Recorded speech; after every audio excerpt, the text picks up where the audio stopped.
दोस्तों भारत पड़ोसी देश पाक, तुर्की, अमेरिका के बीच में एक ऐसी कूटनीति शुरू हो चुकी है जिसे सुनकर के आपको हंसी आएगी। दरअसल हुआ यह है कि तुर्की ने कुछ समय पहले अमेरिका से कुछ फाइटर जेट इंजन्स की डिमांड की थी, लेकिन अब अमेरिका ने तुर्की को नजरअंदाज करते हुए भारत को न सिर्फ टाइमली इंजन्स डिलीवर करने शुरू कर दिए हैं, बल्कि इंजन की टेक्नोलॉजीज भी भारत को शेयर की जा रही हैं। अब पता नहीं तुर्की और अमेरिका के बीच में कौन सी अनबन हुई है, लेकिन इससे डायरेक्टली और इनडायरेक्टली भारत को बड़ा फायदा हो रहा है। दूसरी खबर भारत और सऊदी अरब से सामने निकल के आ रही है, जहां पर साल 2025 के आंकड़े सामने निकल के आए, जिसमें पता चला कि किन देशों ने भारतीयों को अपने देश से सबसे ज्यादा बाहर निकाला है, और इसमें सऊदी अरब सबसे ऊपर स्थान पर आया है। तीसरी इंपॉर्टेंट अपडेट भारतीय पिनाका MK3 से सामने निकल के आ रही है, जहां पर कारगिल के समय हमारी पिनाका ने जो परफॉर्मेंस दी, इसके अलावा ओपी सिंदूर के दौरान पिनाका ने जो परफॉर्मेंस दी, अब ये फ्रांस के लिए हीरो बन चुका है और जल्द ही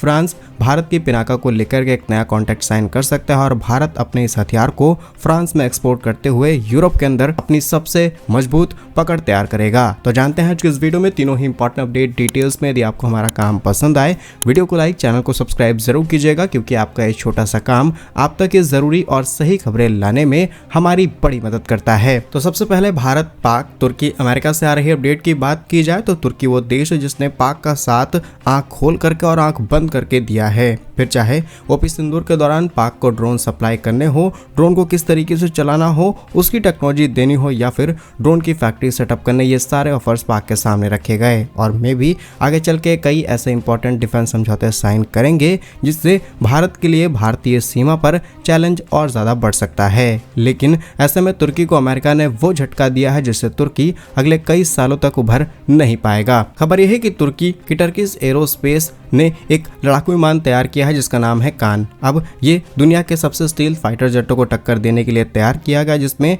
F-35 और F-22 और इवन कुछ हद तक F-16 भी शामिल है। तुर्की ने सोचा कि हम अपना 5th जनरेशन का एक पावरफुल फाइटर जेट बनाएंगे और फिर सस्ते दामों पर दुनिया के कई देशों को बेचेंगे, यहाँ तक कि उन देशों को भी फाइटर जेट बेच दिया जाएगा जो कि आज के समय आतंक की फैक्ट्री है। और ऐसे सवाल आया कि तुर्की आगे चल के क्या करना चाहता है। जैसे ही खबर सामने निकल के आई कि तुर्की का इस ट्विन जेट इंजन वाले विमान को अमेरिका की जरूरत है और अमेरिका से ही इनके इंजन की डील साइन की गई थी। खबर यह है कि सितंबर 2025 तक तुर्की को 10 इंजन मिल गए हैं। इनके इस्तेमाल से तुर्की ने अपना प्रोटोटाइप बना करके तैयार कर लिया और 2026 में तुर्की अपने 5th जनरेशन फाइटर जेट के कड़े परीक्षण शुरू करेगा। लेकिन दिक्कत तब शुरू हुई जब तुर्की को 80 और इंजन अमेरिका से लेने थे और अमेरिका ने कहा कि हम तुमको इंजन नहीं देंगे। अमेरिका के सांसदों ने इस डील को स्टाल यानी रोक दिया है और ऐसे में आई इस वजह से तुर्की, जिसने अपने इस फाइटर जेट को लेकर के कई देशों के साथ सहमति तक तैयार कर ली थी कि हम आपको 5th generation fighter jet export करेंगे, उन्होंने तुर्की पर ही सवाल खड़े करने शुरू कर दिए हैं। डिटेल्स आपको बताएं तो फ्लाइट ग्लोबल की रिपोर्ट्स के मुताबिक इस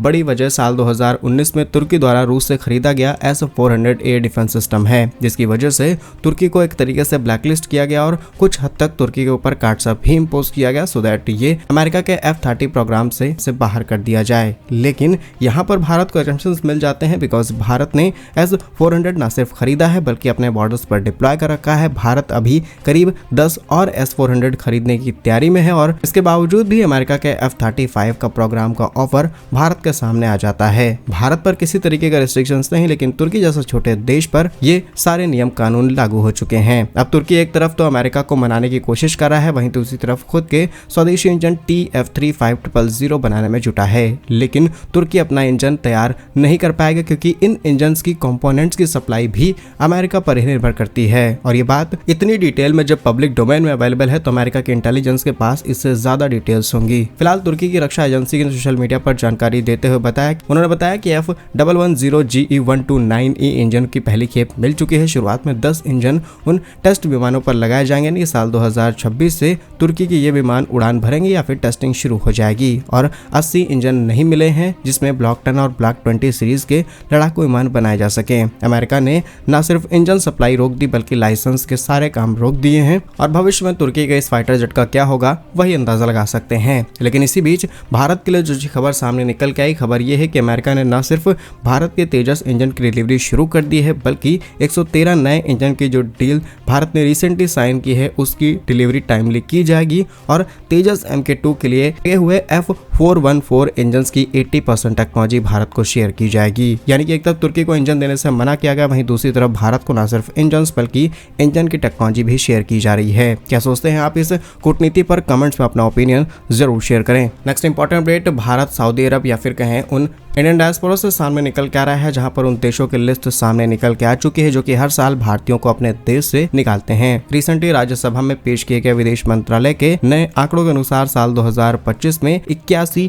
देशों से 24,600 से भी ज्यादा भारतीयों को बाहर निकाला गया। इसमें सबसे अधिक निर्वासन अमेरिका से नहीं बल्कि सऊदी अरब से किया गया, जहां 12 महीनों के अंदर करीब 11,000 से भी अधिक लोगों को वहां से बाहर निकाला गया। और विदेश मंत्रालय के नए आंकड़ों के अनुसार निर्वासन सामान्य कारणों में स्पेशली खाड़ी के देशों में वीजा या फिर निवास अवधि की कम समय तक रहना और वैलिड वर्क परमिट के बिना काम करना, श्रमिक नियमों का उल्लंघन और जो अपॉइंटमेंट है वो रिस्पॉन्सिबिलिटी नहीं लेते, इस वजह से चीजें बढ़ जाती हैं। हालांकि हमें यहाँ पर निराश होने की जरूरत नहीं है, क्योंकि ये लोग गलत तरीके से देश के अंदर जाते हैं या फिर इनका वीजा एक्सपायर हो जाता है तब भी वो वहां से निकलने की कोशिश नहीं करते हैं। और ऐसे में इन देशों के कड़े कानून कहते हैं कि जो भी लोग इस तरीके से देश के अंदर आए हैं उन्हें डेफिनेटली यहाँ से बाहर निकाला जाए। फिलहाल लिस्ट की बात की जाए तो सऊदी अरब से करीब 11,000, अमेरिका से 3800, म्यांमार से 1591, मलेशिया से 1400, यूएई से 1400, बहरीन से 700, थाईलैंड से 400 और कंबोडिया 305 और ब्रिटेन से सबसे कम 170, वो भी छात्र वहां से निकाले गए। नेक्स्ट इंपॉर्टेंट अपडेट, भारतीय डीआरडीओ या फिर कहें इंडियन डिफेंस से सामने निकल के आ रही है, जहां पर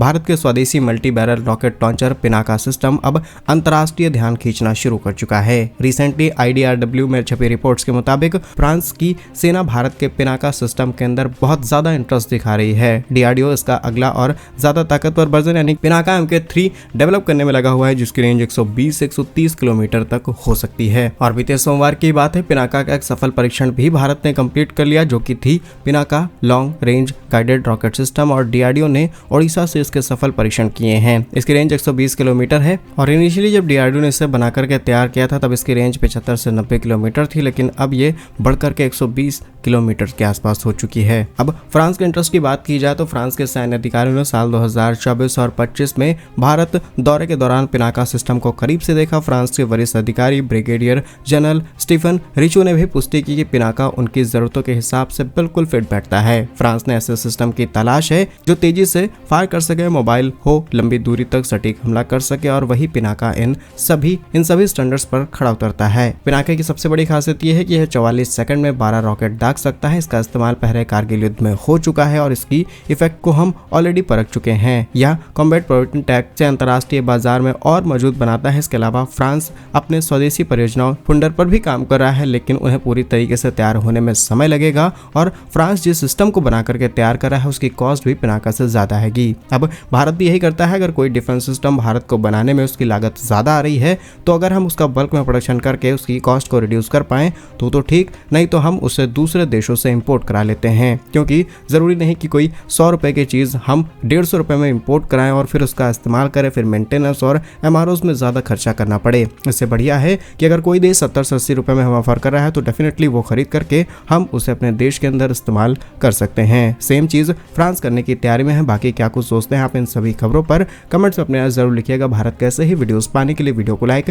चैनल को सब्सक्राइब जरूर कीजिए। वंदे मातरम, भारत माता की जय।